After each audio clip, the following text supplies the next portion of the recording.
कसं आहे माहिती आहे काय, आजकालच्या जमान्यामध्ये कोणाला शहाणपण शिकवायचं नाही, कारण आपण त्यांना शहाणपण शिकवायला जातोय आणि तीच लोक तुझं आणि काय बाबा ते शहाणपण शिकवायचं बंद कर,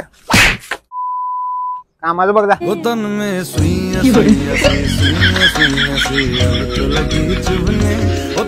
कॅमेरा बंद करे. तर नमस्कार मित्रांनो, माझं नाव विश्ल्या उर्फ विशाल वंगोडी. नमस्कार मित्रांनो, माझं नाव नारू उर्फ निवृत्ती परेड, राहणार इचलकरंजी.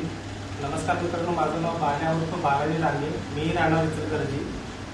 तर आम्हाला आज LCB कोल्हापूर स्थानिक गुन्हे अन्वेषण यांनी आम्हाला इथं घेऊन आलेले आहेत आणि यांनी आम्ही जे सोशल मीडियावर ज्या शिव्याधीन व्हिडिओ वगैरे बनवतो त्यासाठी त्यांनी आम्हाला चांगली समज दिलेली आहे आणि यानंतर इथून पुढे आम्ही असे काही व्हिडिओ काढणार नाही आणि तुम्ही सुद्धा असे काही व्हिडिओ करू नका.